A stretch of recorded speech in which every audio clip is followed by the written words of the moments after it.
The Andy Poland Show.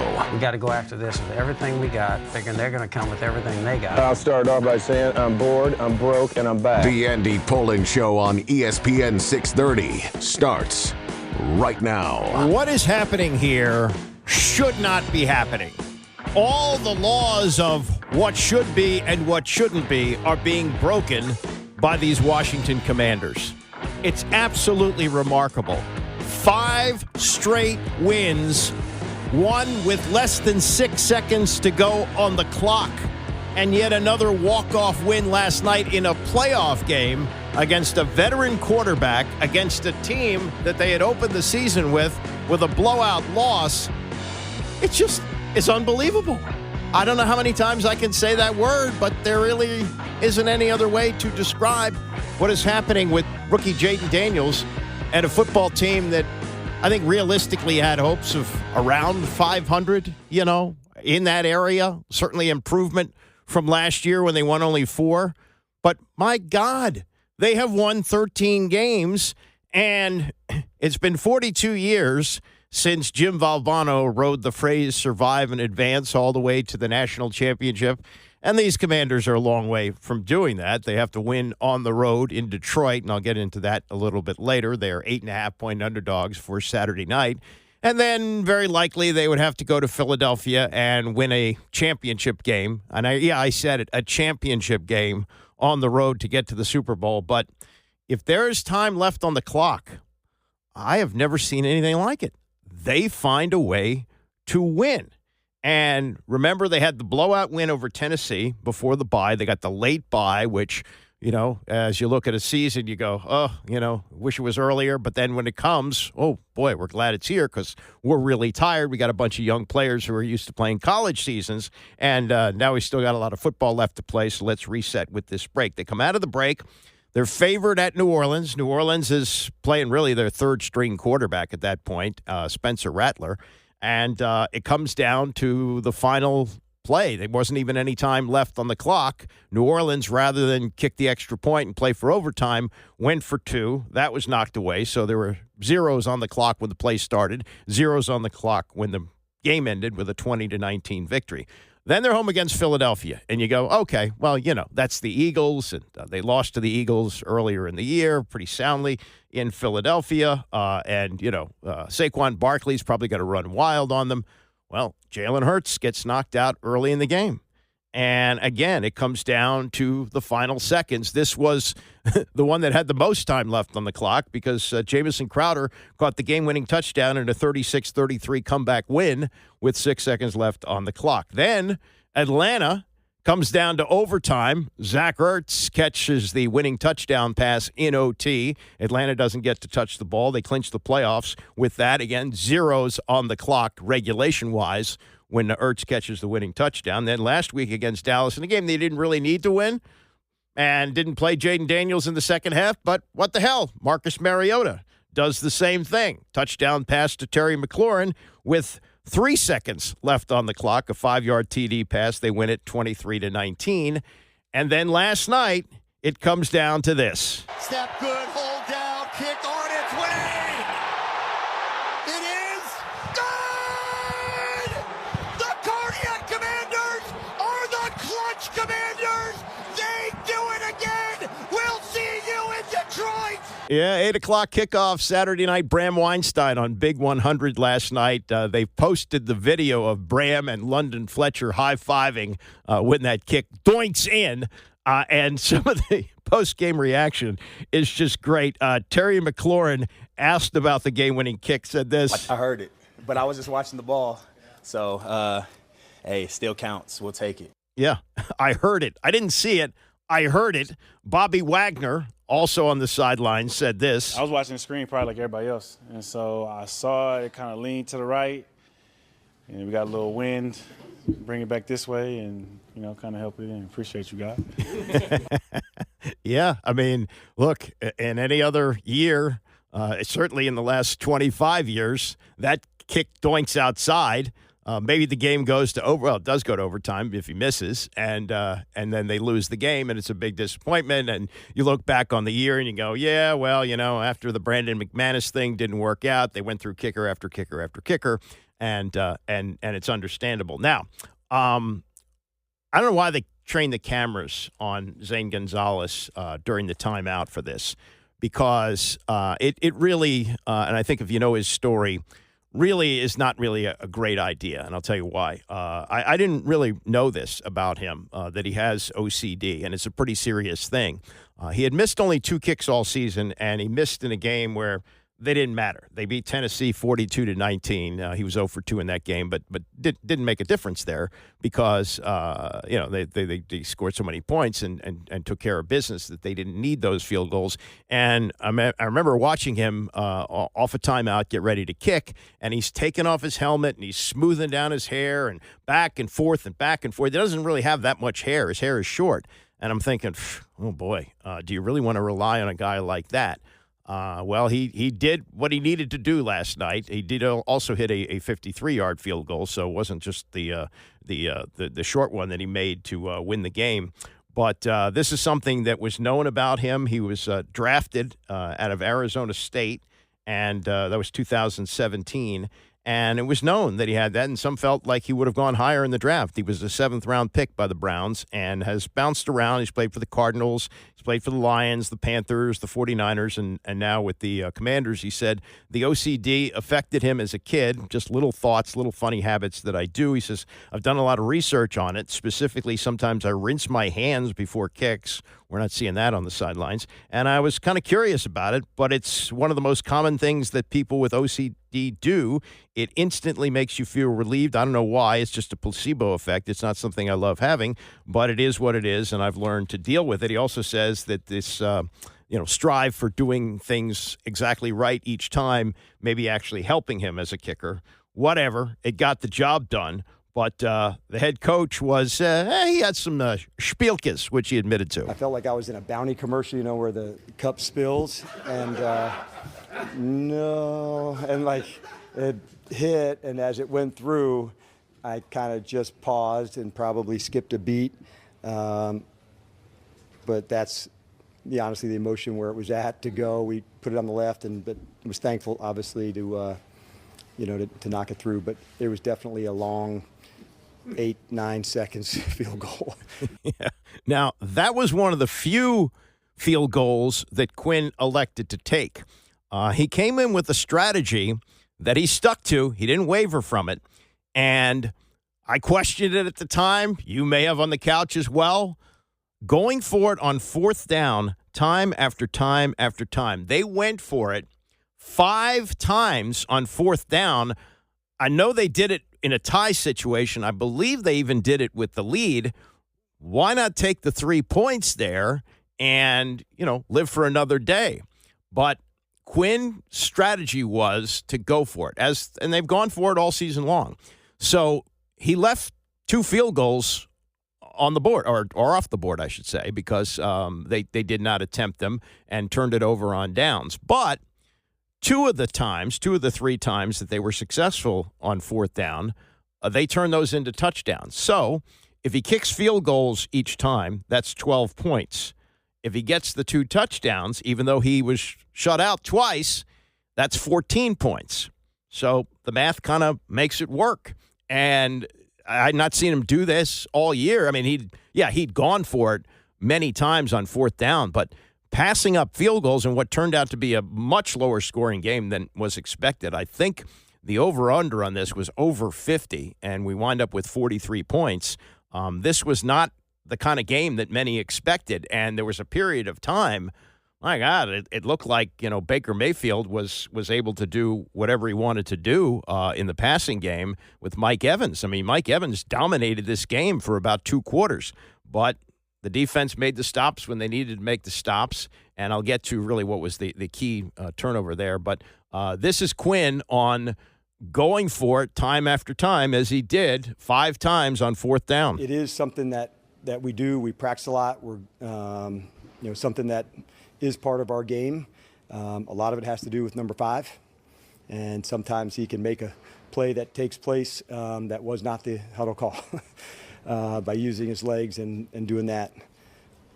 Today, early on, we got stopped, I believe, on our first one. I'm not certain of that, but I wasn't going to stop us into that spot. We were going to be bold but not reckless.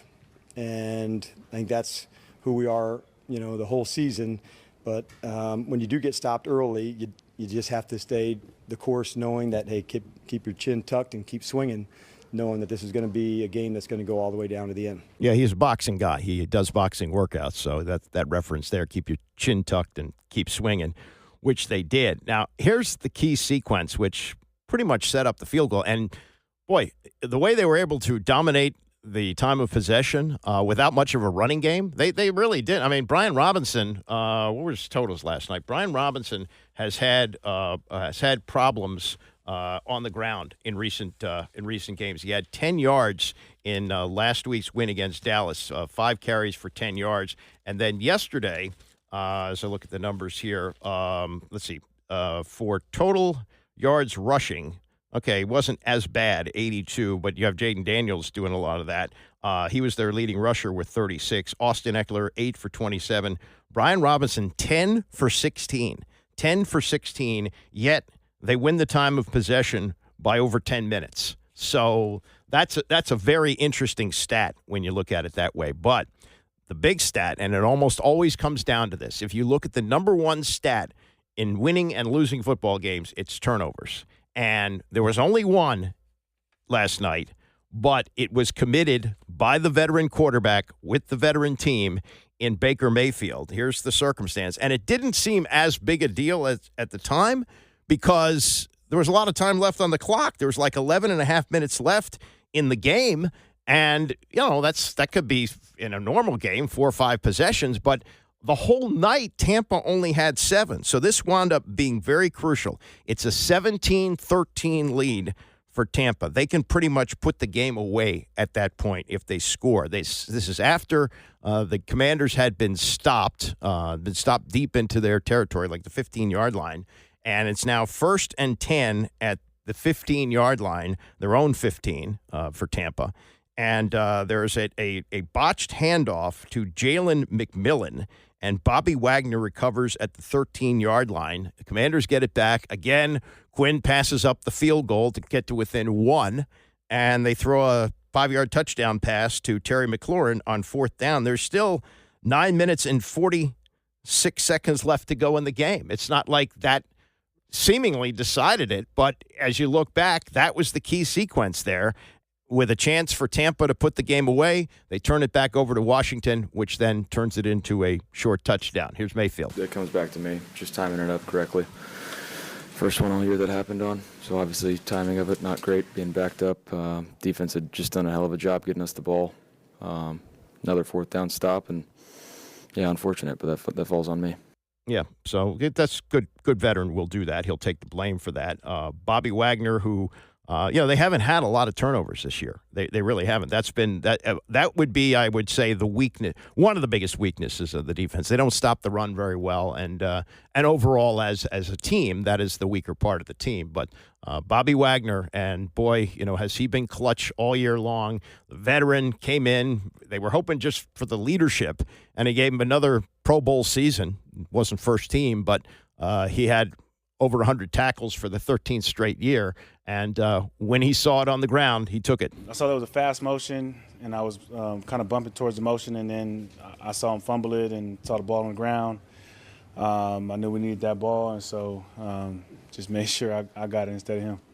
Yep, and that was that, and that turned it over to Washington, which they turned into a touchdown. But even still, Tampa ties the game with a field goal with 4:41 to go.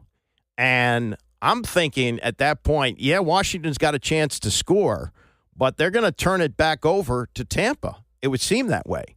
But they didn't. They bled out the clock. Tampa had all their timeouts. They had all 3 timeouts. And, I think you can question the clock management of Todd Bowles.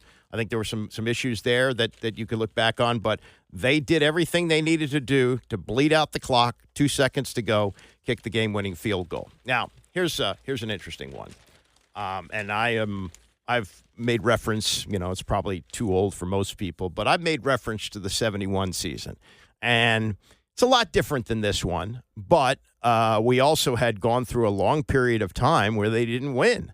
Prior to 1971, they had maybe one or two 500 seasons. They had the winning year under Lombardi in 69 when they went 7-5-2, but they had not made the playoffs since 1945. So not since World War II or the end of World War II had they been in the playoffs. And George Allen comes in and says the future's now, trades away all his draft picks. The veterans come in. They start out 5-0. And I think that team had a chance to go to the Super Bowl. But in the sixth game, Charlie Taylor broke his ankle in a game at Kansas City, and it really stifled the offense. The defense was still good and good enough to get into the playoffs as a wild card team. I think that's, if you want to trace the start of what they used to call around here Redskin Mania, I don't know what you call it now, Commander Mania, Washington Football Mania, whatever you like, but that's when it started. And they got to the playoffs, and they lost at San Francisco. But the excitement, the first-time excitement from that period of time, to me, is very similar to what we have now. But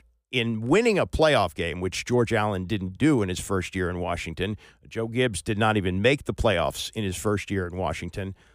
This is the first time that a first-year Washington coach has made the playoffs since Dutch Bergman in 1943. And here's the bizarre story of that. Ray Flaherty, who was the coach of the team when they came from Boston in 1937, won the championship in 37, was the coach when they lost 73-0 to the Bears at Griffith Stadium in 1940. But in his last year, 1942, they won their second championship. But World War II was raging. Ray Flaherty enlisted in the Navy and was gone. Dutch Bergman takes over. He beat the Giants in a playoff game. In those days, you didn't have a coin flip or strength of schedule or any of the other tiebreakers to decide who won the division, and that's all the league was in those days. It was a Western Division and an Eastern Division. Since they were tied with the Giants, they had a playoff game in New York, which Bergman won 28-0, but they lost to the Bears 41-21 in the championship game in 1943, and he was replaced by Dudley DeGroot. And Dudley DeGroot, old Dud, he did not make the playoffs, in those days he didn't really have playoffs except for when you had a tie situation, so he didn't make the championship in 1944, but in 1945 he did, and they played the Cleveland Rams, those same Rams who are now back in Los Angeles after spending some time in St. Louis. Those Los Angeles Rams were the Cleveland Rams playing their last game in Cleveland on a frozen field. And the Redskins had brought sneakers for that. The cleats wouldn't work so well on ice. And they had their sneakers ready to go, and the coach of the Bears said, hey, Dud, can you do me a favor here? We can't get sneakers. The sporting goods stores are closed. It's Sunday. Would you not wear your sneakers? Dudley DeGroot said yes. They were trailing at the half. George Preston Marshall came down to the locker room, the owner, demanded that Dudley put sneakers on the team. He said no, and they lost the game by 1 point, 15-14, and that was the end of Dudley DeGroot. So that's a long story about a first-year coach winning a playoff game, but again, that's how far back you have to go to find a first-year Washington coach winning a playoff game, which Dan Quinn did last night. Coming up, Terry McLaurin talking to Scott Van Pelt from the stadium after the win last night, reliving the good times and the bad times as he suffered through them probably more than anybody here since he's been here since 2019. We'll get to that and more as we continue. It's the Andy Pollin Show, ESPN 630. The Andy Pollin Show on ESPN 630, the sports capital. I agree that Howie Kendrick clanging a ball off the foul pole in the World Series in 2019, Game 7 in Houston, is the greatest clang so far in Washington sports history. But you got to say, Zane Gonzalez off the right upright and in last night for the 23-20 win over Tampa is awfully sweet for Washington as they will move on to play the Detroit Lions. And I will get into this a little bit later on, speaking of the Lions, but it was either 2 or 3 years ago that they played Detroit, they lost, and Amon-Ra St. Brown, who's become one of the best receivers in the league, is going to be a problem on Saturday night for sure. He got real chatty after the game. You know, he's one of these guys who, wears his, anger on his sleeve about being taken so late in the draft. And he was basically punking Dyami Brown for no reason about the fact that he was drafted behind Dyami Brown and he was having a much better career and Dyami Brown wasn't doing very much. And as a matter of fact, Diami's numbers have not been good, even this year where he's had his best year. His first 3 years with the team, which would have been, 21, 22, and 23, he had 29 catches and 3 touchdowns. This year he had 30 catches and now has his second touchdown off what he caught last night. But he had a career game last night, including that 10-yard touchdown catch, 5 catches for 89 yards. And look, I was stunned in training camp when you're starting to hear, Jahan Dotson, I'm not so sure how he fits in. Sure enough, they ship out Jahan Dotson, yet another failed first-round draft pick from the Ron Rivera era. He finally caught a touchdown last night for Philadelphia, but he's done bupkis this season. And Dyami Brown, because of the injuries, has moved up. Noah Brown's out. Has moved up to be the number 2 receiver and is delivering. But Terry McLaurin, who people panicked about at the beginning of the year, they had this issue a couple of years ago that Terry wasn't getting the ball enough, and even last year where the offensive coordinator turned out to be not a very good offensive coordinator, Eric Bieniemy, who wanted to throw all the time but wasn't throwing to Terry. And Terry even had a game where I think he was targeted like twice, and he made a joke about improving his cardiovascular by running up and down the field. And, the slow start that he had, first 2 games, it's like, whoa, hey, Jayden can't find Terry. Terry's the best receiver. He makes the most money. What's happening? Well, now they got a connection. And Terry delivered in a big way last night, the touchdown to go ahead 20-17. And he wound up the night with, how many yards? 7 catches for 89 yards. A good night's work for Terry, followed up by a conversation with Scott Van Pelt, who he talked to in the studio back in May. And I remember part of the conversation was, hey, Terry, you're going into your 6th year and you haven't played on a team that's had a winning record. You played in one playoff game. It's getting to the point where, maybe the window's closing. I don't know if it's Scott. I'm paraphrasing what Scott said, but the idea was, you're a part of a team that everybody knows is rebuilding here. Dan Quinn had used the term recalibrating when he was hired, but everybody sort of chuckled at that. Like, yeah, okay, that's nice. That's sweet. Everybody knows you overhauled the roster. We realize the drafts have been a disaster. It's going to take some time. And here they are, one step away from the NFC Championship game. And there's been a lot of stuff that's been done that I have really been a big fan of that they've done. They've connected this team to the past. And Scott Van Pelt, who grew up here, went to Sherwood High School, lifelong fan of the team, moved his family back here with the success of his show, was in Connecticut when it started. Now he gets to do it here and raise his family here. He's a Washingtonian. He's a D.C. guy and very much connected to his alma mater, University of Maryland. And so it was just fun to listen to this, having watched the interview that Scott did with Terry back in the spring. And then last night, as they take this big step forward with a win in Tampa, Terry's like, yeah, actually, I can click my heels together, Auntie M, and say, this is it. This is real. It's unbelievably real. And it's unbelievable to be a part of it. Honestly, since May, since DQ and AP and everybody has gotten here, the message has been clear. And we've just come out here and tried to execute the plan. It's a great group of brotherhood that we have. Seeing you the other week, you could feel it in that building, how much love we have for one another. And in these winning time moments, man, that's what it's about. That's what the playoffs is about, and that's what our season's been about. So you may not play the perfect game, but if we got a chance to have the ball in our hands or the defense has a chance to get a stop to win the game, we trust ourselves because of the work we put in. And it's not given at all. That's a great football team we played today. But it's kind of we had a smile in the huddle before that last drive because we had a chance to keep the ball in our possession and win the game.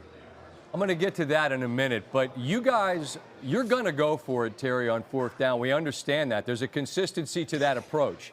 Yeah. But it doesn't always work. After you come up short on that one drive and then the ball's on the ground and Bobby Wagner's able to grab it and secure it, to mentally kind of flip the script right back from perhaps the disappointment to, okay, we got to get our helmets on. How do you guys sort of stay locked into the idea that we're going to need a score at some point, and now, that time was now, and then bang, you guys deliver it? Yeah, we start tapping our wrists and saying our time. That's one thing we tell each other, looking each other in the eyes, and it means to lock in and be ready for the next play. Okay. And so when we had that turnover, defense got us a turnover when we needed it the most. And when we got the ball in our own red zone and territory, we knew we had to score. And the ultimate confidence was in this group to do that. And for the defense to come up with a big play like that and then us to go in there and score, we knew that was the swing in the game. And DQ talks about it each and every week. We don't know what that moment or that play is going to be, so you got to be ready for the moment. And so for B-Wags to come up with that play, that's why he's the GOAT. So it's great to play with a group of guys like him, like Jayden, the rest of our guys who are so resilient. At no point in the game that we have our head down. We knew they were going to make plays, but at the end of the day, we had the ball in our hands to have a chance to win the game, and that's what it's about. We did that. Terry, I feel like we've been talking all season about this rookie quarterback, and time again, he shows that there's no moment that's too big. The stats that they put up during the broadcast are ridiculous. I want to say it's 12 touchdowns in the fourth quarter. And when you guys get the ball back, and it's a 3rd and 1, and he's being chased by Kalijah Kancey, who had a tremendous game, and Kancey comes up with the towel, Terry, but he didn't get number 5 on the ground. I mean, what do you see in the huddle out of that guy that just allows him to be as great as he needs to be in the moments where he's got to be his greatest? Man, the Lord has blessed him with not only a great ability, but a great spirit and competitiveness, the way he approaches the game. Since he's gotten here, since the draft, he's come in with such a hunger and a humility about him that's permeated throughout our team. And he's wanted to earn our respect since he's gotten here. And you could tell by the way he goes about his business that he's done that. So that was way before we even got to what he could do on the field, the way he can anticipate throws. He can make all the throws on the field, and he's a tough guy to tackle in open field. He's made guys miss numerous times. And for him to have the ball in his hands in a 3rd and short situation, we like that matchup. And his ability to just make the right plays when we need to make the right plays. I'm so fortunate and blessed to play with him. And the man of God that he is something that really stands out to me. And we definitely connect over that. And when you're led in that way, when you lead your life in a way that's giving glory to the Lord, you see the benefits of what you can have when you put the time and the work in. So I'm extremely blessed and fortunate to play with him, and he's just so calm. Like, we just won the wild card the first time. I think he was like 5 years old the last time we won a playoff game. Right. And he's calm and cool and collected in the locker room, and that's just who he is, man. And when you got a guy like that behind center who's so young, still has so much room to continue to grow, it's really exciting to see what his future is going to be in this league. And the toughest thing I feel like to do is what he's doing is continue to make the right plays at the right times, no matter what the score is, no matter what the first 3 quarters look like. When the ball's in numbers 5 hands, when the ball's in our offense's hands, we trust him and we trust the preparation that we've had all season. I'll close with this, and I realize you've earned the right to enjoy this night, and you should.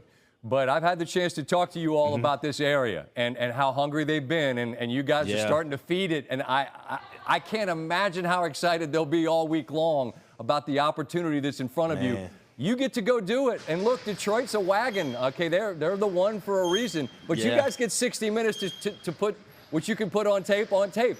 What's the level of excitement about what that opportunity, Terry, presents? Yeah, first and foremost, our fans have been unbelievable all year, whether it's a home game or away game. If you would have saw that crowd that we had in burgundy and gold, you would have not been shocked. And I know they've had a lot of hard times and a lot of times that haven't had a lot to celebrate, but it's so good to give them something that they deserve. This organization, this fan base is a group of people who are resilient, who love Washington football. And for us to put a product on the field that they can be proud of, a coach that they can be proud of, is unbelievable. And for us to go and win this game for the first time since, 2005? Yep. I know the DMV is going to be buzzing, as it should be, but we're not done yet. And the Detroit Lions are an unbelievable team. They're the #1 seed for a reason. I have ultimate respect for their coaching staff and the way their culture is built on toughness. And they have unbelievable playmakers on offense and defense. And so, again, we know it's going to be a fourth quarter battle. They have our respect, but, anybody, anywhere, anytime. And we're going to prepare for this. And we're going to enjoy it on the plane ride home. But we get to survive for another week and go out to Detroit and have another four-quarter battle. So we're looking forward to it. Right on. And it sets up perfect because you guys play the first one on Saturday, which means you'll have plenty of time to get your mind right and clear your calendar for that game for the Ohio State University. Everything's coming up McLaurin. You got your Buckeyes playing for the chip, and you got a game against Detroit. You doing all right? Come on, man.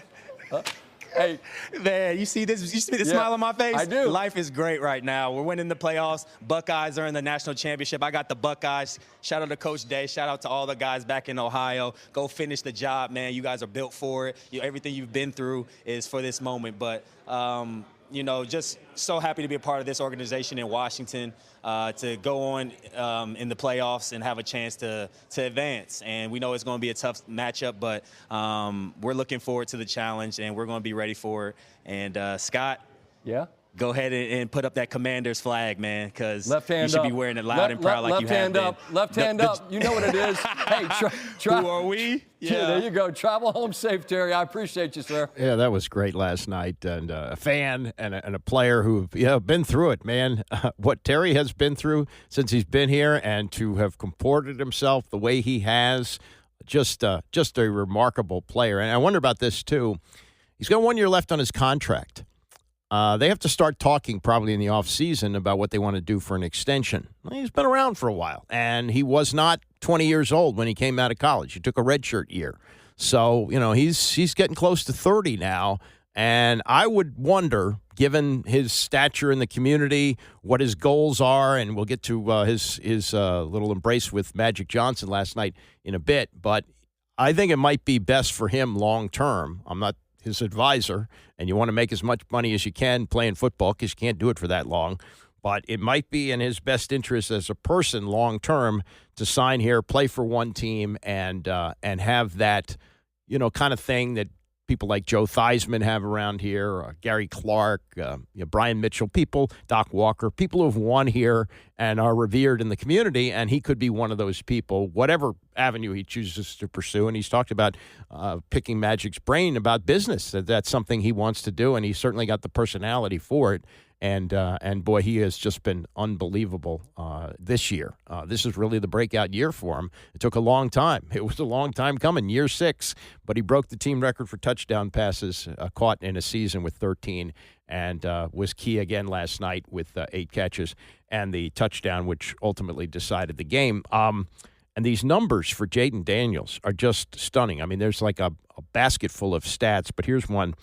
He has more games in his career. Realize in his entire NFL career, he has played now 18 games, and he missed most of one against Carolina.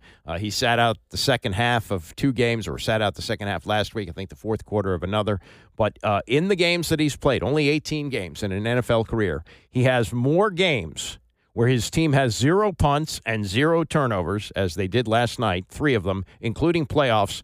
Ready for this? Than the combined careers of Tom Brady, who played 23 years, Joe Montana played, 16, 17, Peyton Manning played 16 or 17 years, and Patrick Mahomes, who also has had not a long career as they've had, but a long career. They combine these Hall of Fame quarterbacks, Tom Brady, Joe Montana, Peyton Manning, Patrick Mahomes, 2 career games combined with 0 punts and 0 turnovers. Jayden Daniels has already had 3 of them, and an opportunity to get a 4th on Saturday night against the Detroit Lions. I mean, it's just mind-blowing. It is absolutely mind-blowing what this team is doing, and you enjoy it as long as you can. And that's the other great thing about them. They have been playing with house money for a long time, even making the playoffs. And during that 3-game losing streak, you looked at it like, okay, it's a young team, young quarterback. They finally hit the wall. They're playing the kind of teams that you're going to meet in the playoffs, and they're not performing. Really, they only laid 1 egg among the 3. They lost to Pittsburgh when Pittsburgh was playing well. Pittsburgh's not playing well now, and I'll get to more on that coming up. But also, Jayden was still feeling the effects of the rib injury that he suffered against Carolina, even with the Hail Mary pass to beat the Bears and a pretty good game against the Giants the following week. But they lose to Pittsburgh. They lose at Philadelphia, which almost everybody did this year. And then they lose to Dallas in what was probably their worst performance. That was a series of blunders why they lost that game. But they come back from that. And when Terry's talking about the Ohio State thing, Okay, it's not the same thing. Ohio State, relative to college football, is a better team than Washington is relative to the NFL. Understand that. But look at what they overcame. They overcame losing at Oregon, which they avenged in a big way in the playoff, and what looked like a soul-crushing loss to Michigan, where everybody wanted to fire Ryan Day, and now they're big favorites heading into the national championship game a week from tonight against Notre Dame. And Washington, okay, they lose 3 straight. Things look like they're unraveling, yet they have continued to win game after game after game, including a playoff game on the road with a rookie quarterback. 0 turnovers, 0 punts. As Dan Quinn said, I like games where you don't see Tressway punt. So we'll see. But, boy, this has been one hell of a ride. Coming up in the next hour, much more locker room reaction to what happened last night. Also, what Booger McFarland says about their ability to protect Jayden last night. He was sacked only once and how key that was. And Matt Stafford in his 16th year. Looking forward to tonight's playoff game. We'll get to that and more as we continue. It's the Andy Pollin Show, ESPN 630. Now, from ESPN 630, your DC Sports Center. We're brought to you by NATCA, the National Air Traffic Controllers Association. They bring you home safely. Biggest playoff win by Washington over Detroit took place 33 years ago yesterday when they beat the Lions 41-10 to advance to the Super Bowl. Redskins had opened that season with a 45-10 win over Detroit. Well, these are not those Lions, even without Barry Sanders. Detroit has the top seed in the NFC and is favored by 8.5 for the Saturday night kickoff. The Commanders' 23-20 win last night in Tampa was the 5th straight one on the last play. College basketball, 6:30 tip for Maryland at home tonight against Minnesota. Terps Friday night winners over UCLA. They lost 2 in Washington and Oregon last week. Hockey, Cavs home against Anaheim tomorrow. Alex Ovechkin's magic number to pass Wayne Gretzky, he said, is 22. And the Wizards play Minnesota tonight after getting blown out by Oklahoma City. DC weather, sunny, high 45. Andy Pollin, ESPN 630. Sports Centers all day and night on ESPN 630 are brought to you by NATCA, the National Air Traffic Controllers Association. They guide you home safely. For more info, visit them at natca.org. That's natca.org. As a mom, comforting my family is what I do best. Vicks VapoStick provides soothing, non-medicated Vicks vapors in an easy-to-apply stick. And it dries fast, so there's no mess. I use it to comfort myself and my family. Thanks, Mom. Vicks VapoStick, soothing comfort for the whole family. And when you need more comfort for yourself, try Vicks Vapo Shower Max for steamy Vicks vapors. Use as directed. VapoStick for use ages 4 and up. Vapo Shower Max use for adults only. This is a story of the one. As a maintenance specialist for university housing, he knows college students can major in wear and tear. Plus, housing so many students doesn't leave a lot of room to house all the supplies he needs. That's where Grainger comes in. With over 1 million industrial-grade products and fast, dependable delivery, Grainger carries the quality products he needs so he doesn't have to. From a new door hinge to a whole new faucet. Call, click Grainger.com, or just stop by. Grainger, for the ones who get it done. When a parent sees their child smile, they see hope. Aleem hoped that his son Rajib would have an easier life than he had. You see, Rajib, just like his father, was born with a cleft, but as a fisherman in a small village in Indonesia, the cost of surgery was out of reach. Their lives were transformed thanks to Smile Train, which sponsors free, life-changing cleft surgeries and other essential treatments. Rajib's surgery marked Smile Train's 2 millionth, and incredibly, Aleem's was the 2 million and first. Now, their smiles are a symbol of hope for children with clefts all over the world. 540 babies are born with a cleft each day, but through Smile Train, millions of lives have been changed. To learn more and support the global cleft community, visit smiletrain.org/learn. Smile Train, changing the world one smile at a time.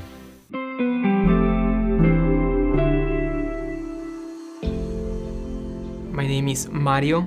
In mid-2017, we received the news that nobody wants to hear. Your child has cancer.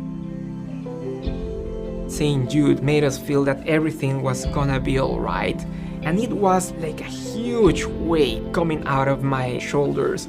It was amazing. It's like an army of people working together, following the same dream, which is getting 100% success rate for curing childhood cancer. St. Jude is a place that shows that there is still good in this world. It's like a beacon of light amidst the darkness that cancer is. Finding cures, saving children. Learn more at stjude.org.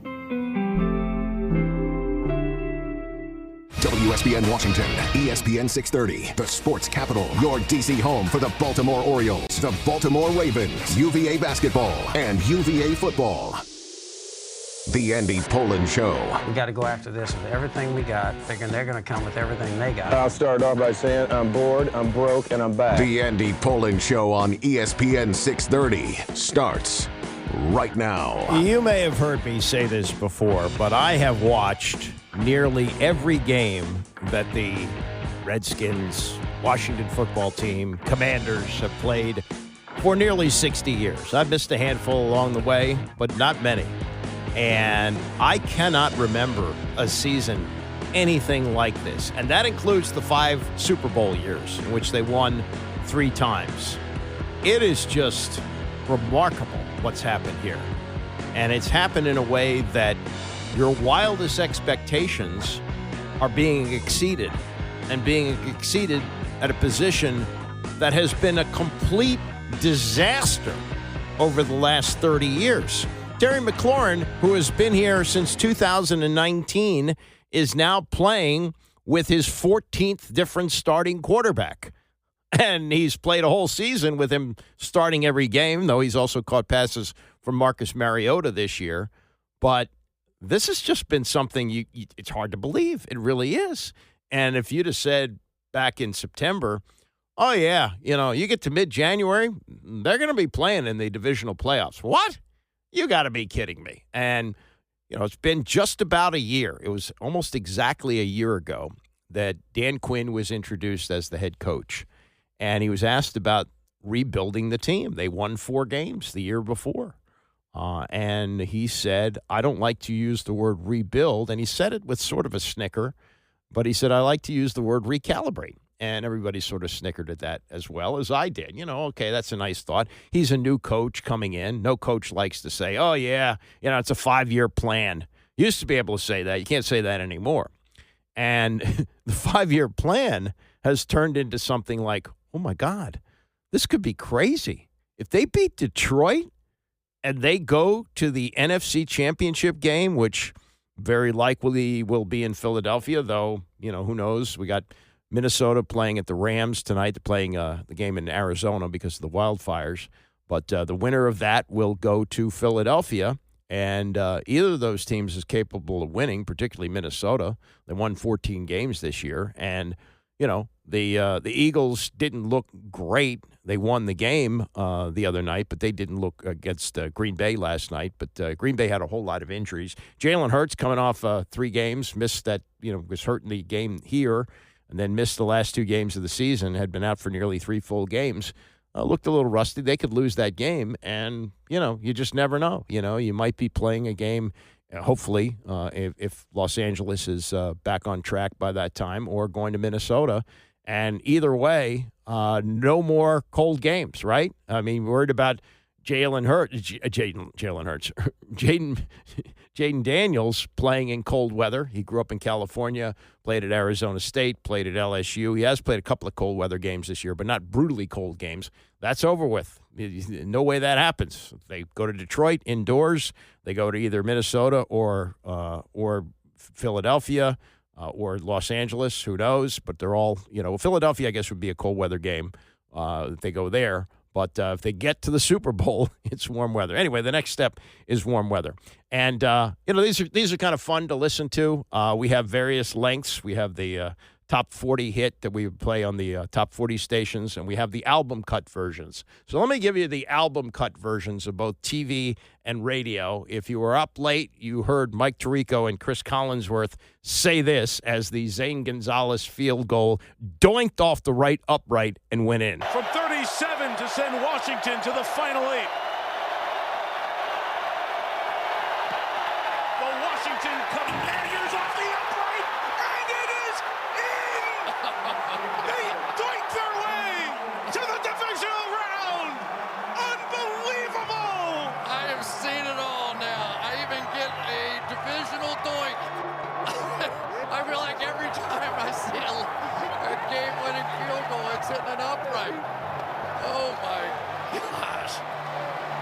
Okay, a divisional doink, not quite as good as a World Series doink by Howie Kendrick in Game 7 against Houston in 2019, but pretty damn good. Pretty good, damn good, and not bad on Collinsworth on the fly coming up with divisional doink.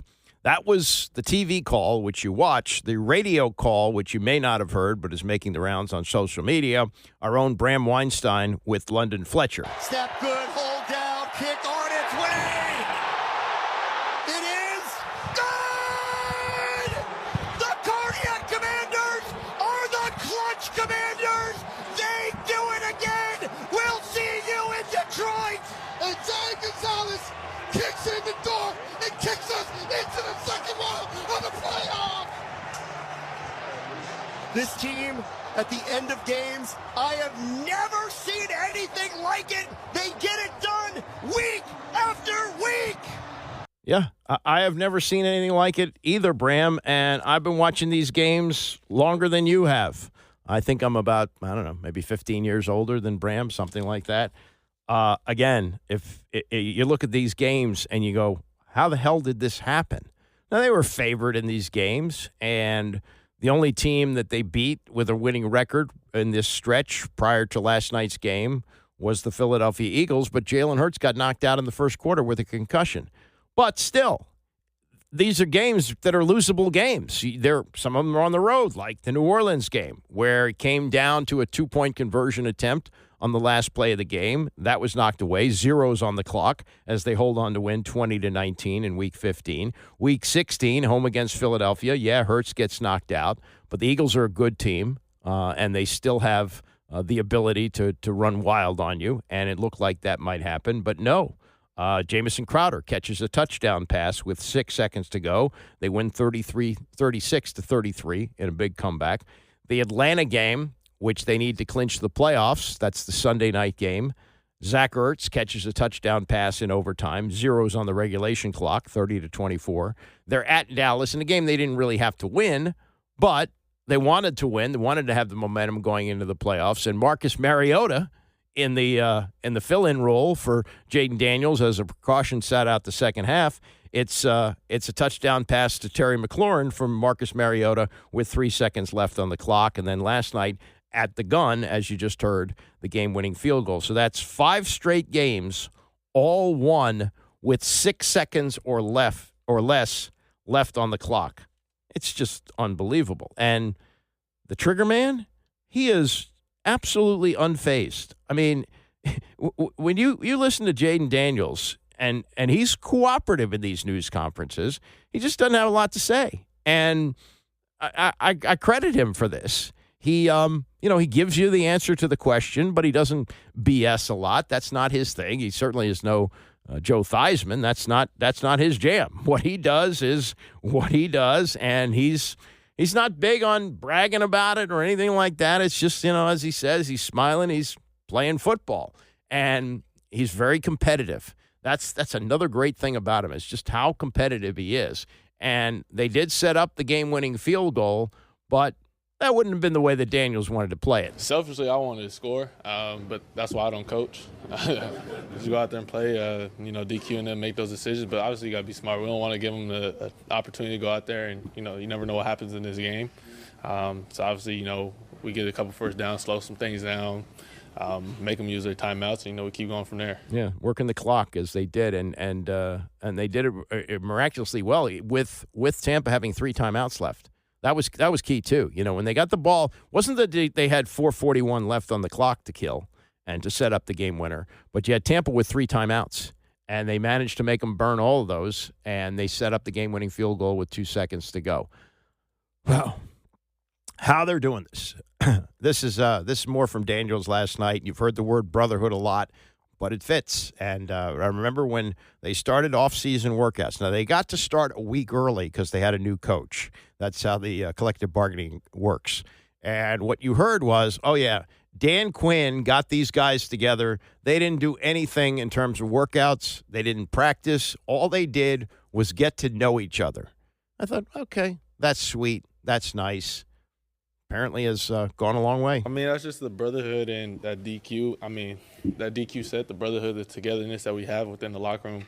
obviously, the people that have been around us, been in the locker room, we can see how close we are off the field. And we're always hanging around each other. Everybody gets along with each other. So I think those moments, when times get tough, we fall back on those type of moments. Yeah, and it was a clean slate for everybody. De'Ami Brown, he'd had some years where it looked like, okay, he's a wasted draft pick. I think it was second round out of North Carolina. He was taken before Sam Howell. And this yet another bad pick by the Ron Rivera group. And, maybe he was overdrafted, but he seemingly was on his way out of here. And Jahan Dotson, a former first-round pick only 2 years ago, he had a really good rookie year, played 12 games, caught 7 touchdowns.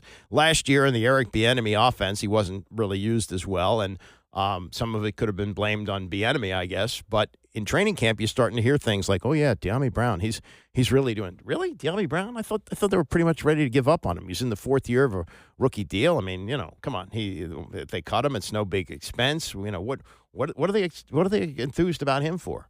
Well, when he's been needed, he's come through. And last night he has a career game. His first 3 years, he caught 29 passes. So last night, against a defense which was pretty good. It was a pretty good defense that they were facing. He caught, 7 or 8 passes? What did he catch? Receiving. Yes, he caught 5 passes for 89 yards and the 10-yard touchdown. And, here's a guy who probably thought, new coaching staff. They want their own guys. Saw Adam Peters turn over the whole roster.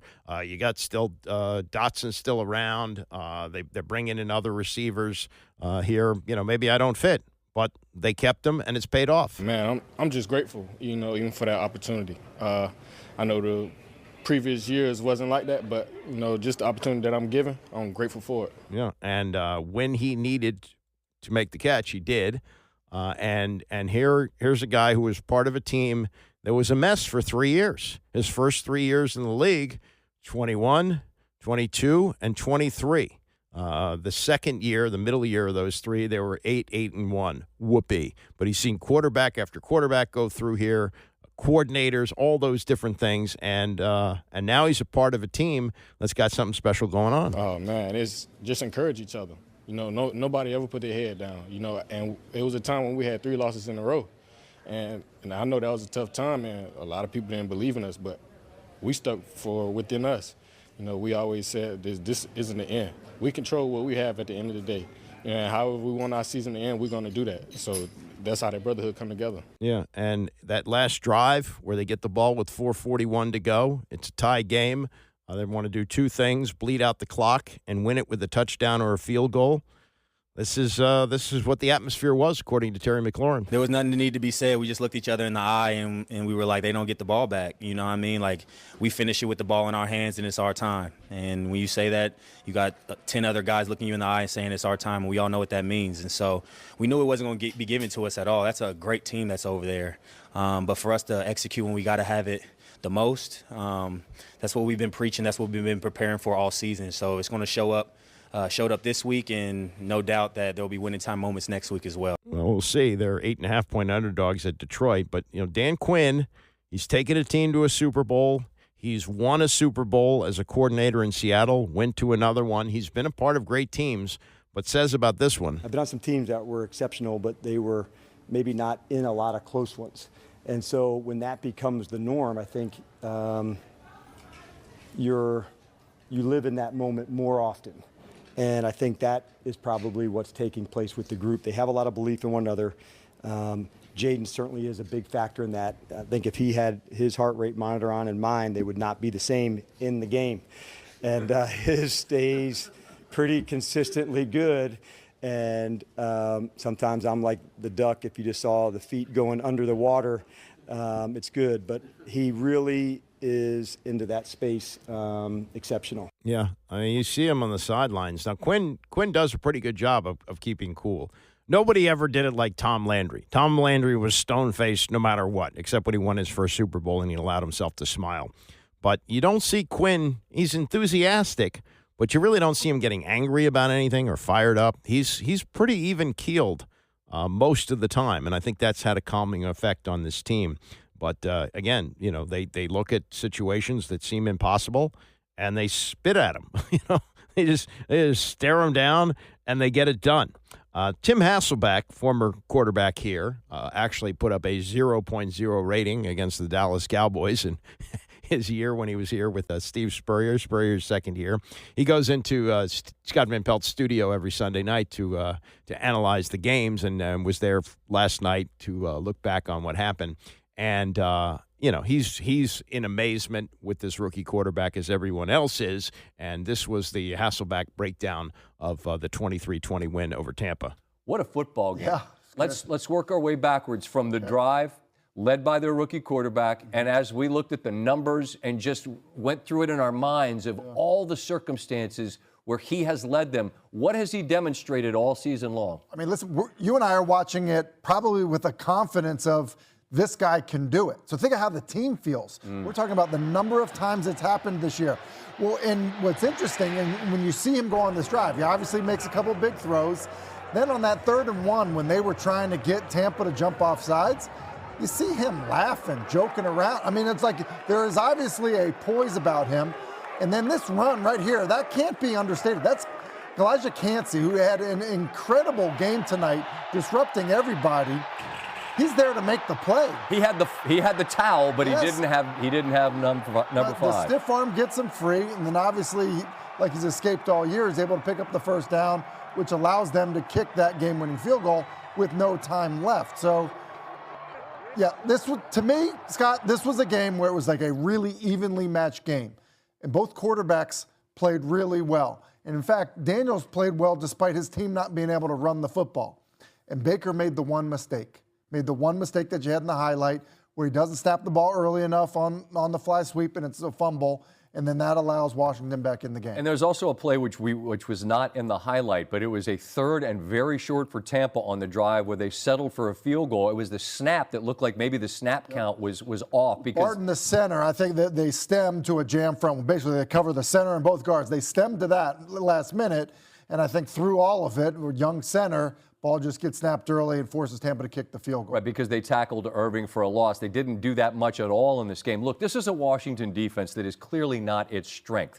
But largely tonight, outside of the drive at the end of the first half, and for the bulk of the game, they hold this Tampa offense that can hang a big number on you to 20. I think it'll get lost, but as much as anything, this Washington defense helps win this game, doesn't it? I think that's a great observation from the standpoint of this, too. We've talked so much about Daniels, and rightfully so. He's been incredible. Look what Dan Quinn has done. I mean, like, Dan Quinn is the head coach because of what he's done on the defensive side of the ball, just making it work, guys competing, and that's what they've done. And then bringing in guys that maybe other people thought, that guy can't run anymore, but are still playing at a pretty high level, and they've won a playoff game. Look, in the 4th down conversation, like whatever the analytics and the graphic of whichever network it is, it's always going to say go. As long as you're consistent, right? Dan Campbell's like, we're going to go for it. Yep. And this Washington team, they're going to go for it. Sometimes tonight it didn't work.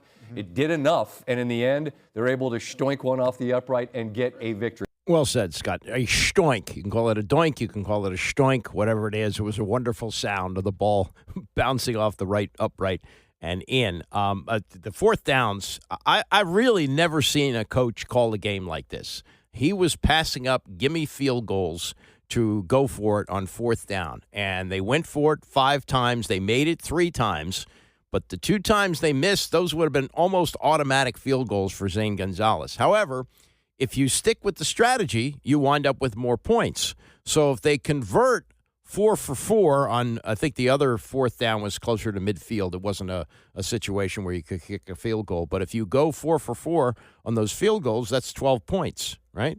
If you go 2 for 4 on touchdowns, that's 14. So, the math worked out. It paid off. The gamble paid off. And I think, Quinn understood this team. He understood that they were going to have to do above and beyond to win a game on the road against Tampa Bay, which was playing very well, which had kicked their butts earlier in the season. And I think that was part of the method behind the madness, if you will. But it worked. Can he do it again next week against Detroit? Maybe not. Maybe he'll have a different strategy. But they had some trick plays last night. I liked a lot of what they did. And when they needed to make plays, they did. Like there was a period of time where Marshawn Lattimore was getting lit up by Mike Evans. And you go, God, they got to do something. Like the middle part of the game, it looked like Evans was just going to take over and wind up with like 3 touchdown catches. He had a really nice game. It 7 catches for 92 yards and a touchdown, the touchdown right before the end of the half, which, by the way, Todd Bowles really botched the clock. He didn't have to pay for it because they scored, but he blew 16 seconds potskiing around before they called the timeout. That could have cost him. It didn't. But we're seeing this all the time. Quinn isn't the greatest at it, but they worked it well last night to get it down to 2 seconds before the game winner. But, God, what happened in the Atlanta game was a disgrace, and it could have really cost them. So a lot of things worked in their favor last night. Some of the trick plays, some did, some didn't. But the gambling nature of what Dan Quinn went for a team where he's done it all year did pay off for him last night. He wound up with 14 instead of 12 in those situations. They won the game by 3 points. So you never know. All right, coming up, Booger McFarland with an analysis of why, and this is probably overlooked from last night. Remember, Daniels has had a problem with sacks, especially in the later part of the season. He's like the 6th most sacked quarterback in the league, 47 sacks. For a guy who's that elusive, it seems odd, but it looked like he was holding on to the ball too long, I thought, in previous games. 1 sack last night, only 1. And Booger McFarland will explain that as we continue. It's the Andy Pollin Show, ESPN 630. The Andy Pollin Show on ESPN 630, the sports capital. I played that promo because I've thrown out the term that helped to make Jim Valvano as famous as he was, survive and advance, which is what this team is doing. It's just incredible. Week after week after week, the Commanders win games that come down to the final seconds. That's 5 straight like that.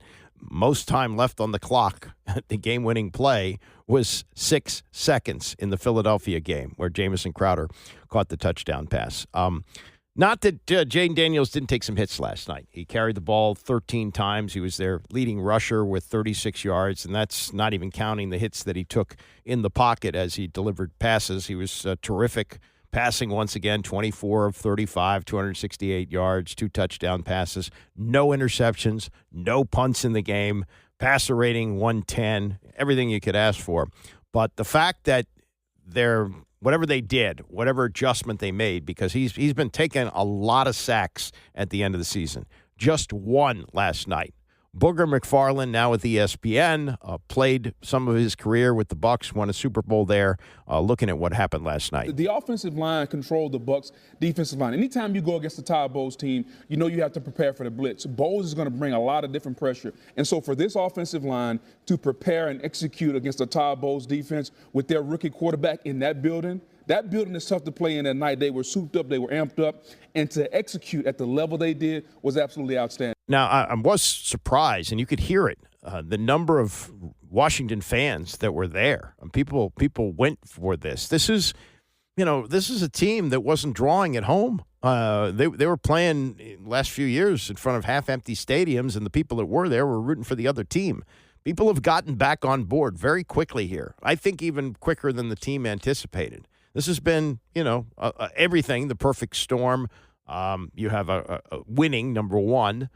2, a quarterback who's been incredible, and an organization that is very outreaching to the fans, right? I think you get that feel, and it's so different than the way it was, and it's like we're emerging from a coma in some ways. Also thought about this, all these rewards that we're getting as a fan base.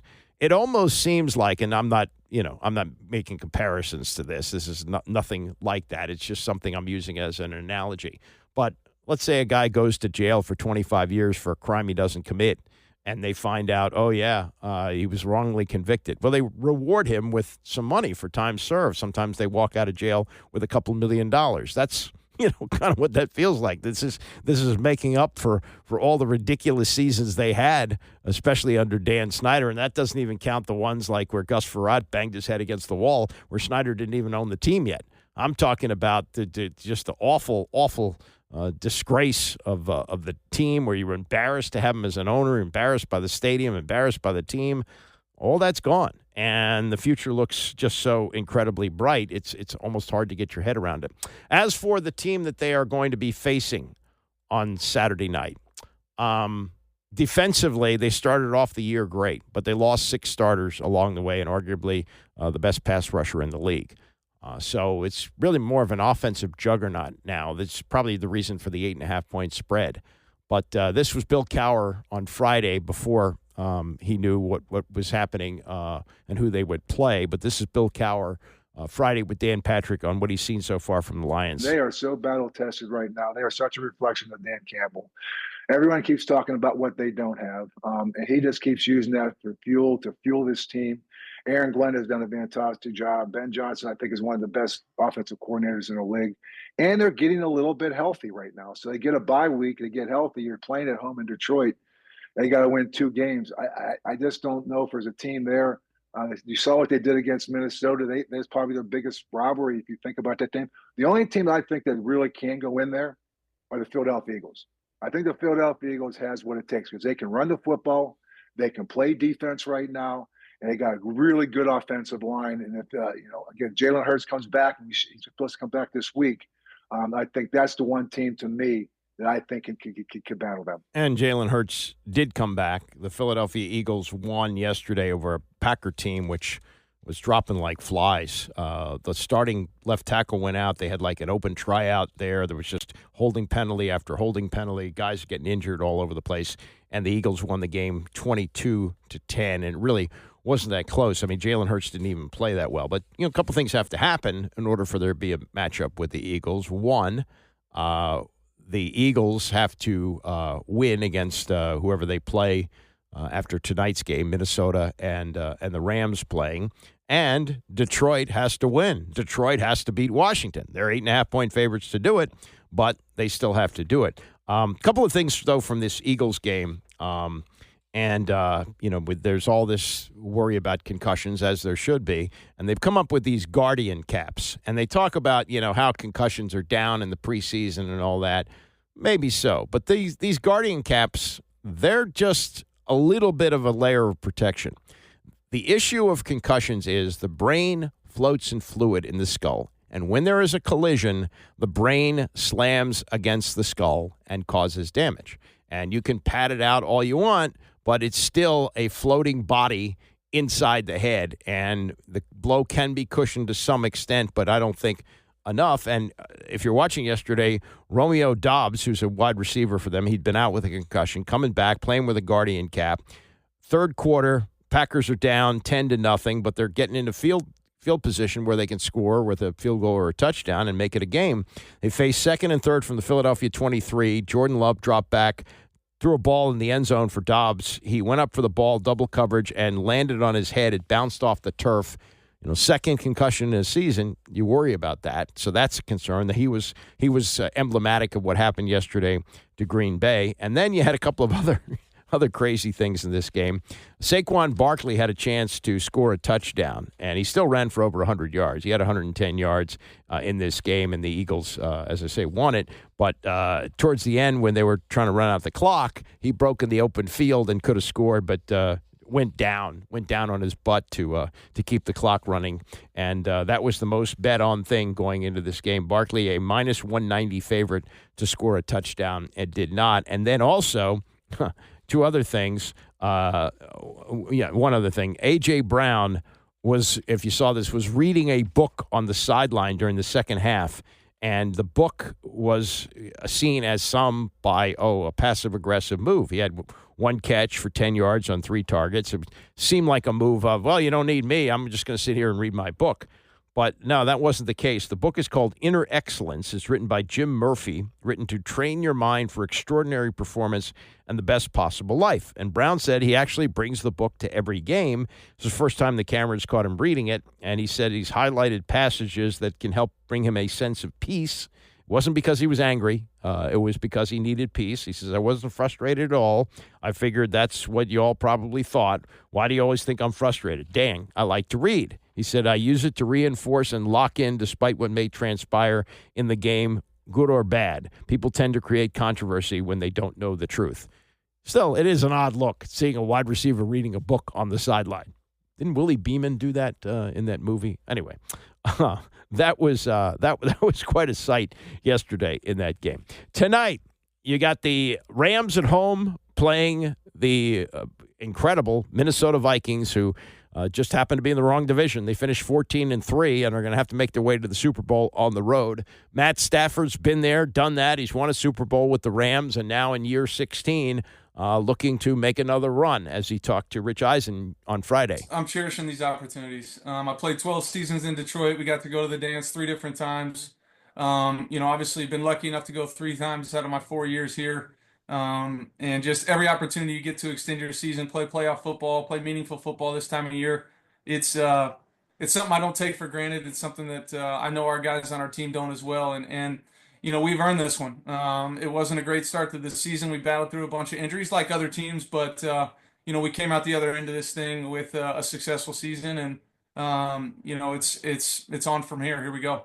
And I guess it's only, again, I deal in storylines and narratives. You deal in everything else, the actual between the line stuff. But it's interesting to me, Matthew, that the team that you're facing in this home playoff game is Minnesota. Because if I'm not mistaken, it was that Thursday night game, 1-4. Like, who the heck knows what could have happened with your team if you went to 1-5? And it kind of started on that Thursday night against that team. Is that an accurate way to phrase it?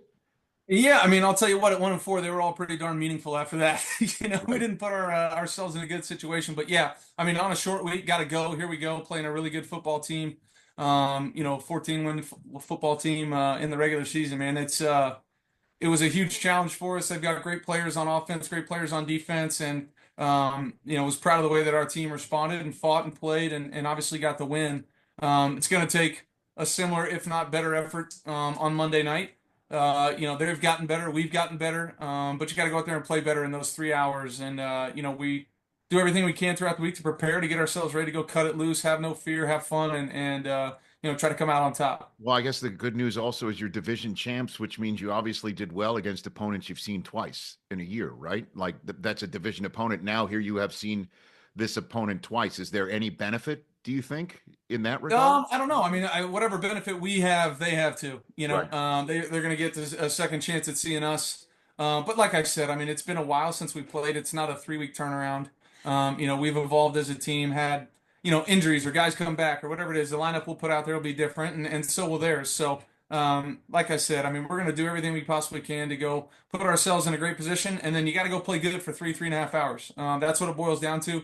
If we can do that as a team, we're going to give ourselves a good chance to be, where we want to be at the end of Monday night. And the biggest challenge against the Flores defense is what? Picking up the blitz, handling the blitz, see what you think is coming, and being ready for it? Yeah, absolutely. No, he does a heck of a job. I've got a ton of respect for him as a coordinator. Obviously, they've got great players as well. Guys that, when I was back in the division, the Harrison Smiths of the world, guys that I've played against for a long time, right. That I have a ton of respect for. So, it's scheme, it's players, it's all of it, right? You don't get to 14 wins with just scheme or just players. They know how to execute what he wants done. They do it, at a high level, and it's going to be a big challenge. It's interesting. I'm chatting with you today because just hours ago on my show, I had Calvin Johnson on, and he had the same smile and look on his face when I brought your name up. Yeah. And and I'm just wondering, what that kid who's strolled in there after they go 0-16, what if I told that kid that you'd be in year 16 doing this thing for the Los Angeles Rams? You know what I'm saying? What are you thinking? I'd be pinching myself. It's an unbelievable blessing to play this game. I feel so lucky. I have such great respect for the history of this game, the guys that came before me, the guys that will come after me, coaches, players alike. Teams, organizations. It's a special thing to be a part of. When I came into the league, it was less about who you are as a brand and a person, and more about who you play for and the players in your locker room and all that kind of stuff. And that's just some nostalgia that I love this game. And when I came in 2009, Calvin was the best receiver in the game, and I got to play with that guy, and I had so much respect for what he did for my career. Hopefully he feels that I helped him out a little bit, threw him a couple good ones, and he made me look good a few times for sure. But just love playing this game, love getting to be a part of this game and the history of it. That's Matt Stafford. His team will be in Arizona tonight as the host team in the playoff game against the Minnesota Vikings because of the wildfires in Los Angeles. No question they had to move the game. Now, the winner of this game will advance to play at Philadelphia. They didn't stick this as a night game, although, and I guess, they love to do these kind of things. They're hoping for snow, I'm sure. The late game on Sunday, it's not 8 o'clock or 8:15 as it was last night. It's 6:30, but it's the Ravens at Buffalo. I like the Ravens' chances in the cold. Derrick Henry, oh my God, he was something to watch last weekend as they beat Pittsburgh, and so they'll be the night game on Sunday. The winner of tonight's game will go to Philadelphia Sunday afternoon. Commanders, as you know, playing Saturday night in Detroit, and then the afternoon game will be the Houston Texans. They always Houston Texans, for whatever year it is, they're always kicking off the weekend of the playoffs, and when they win, as they did on Saturday, they kick things off again. They're playing at Kansas City. I'm surprised they didn't make that a night game. I'm really surprised that that's going to be the ABC afternoon game on Saturday at 4:30. Commanders and Lions Saturday night, so you get to stay up late and sleep late on Sunday, and then the Sunday games, either the Rams or the Vikings at Philadelphia Sunday afternoon at 3, and Ravens and Bills at 6:30 on CBS. All right, that's it for me today. Bram is coming up next. I'll see you back here tomorrow morning at 9 a.m.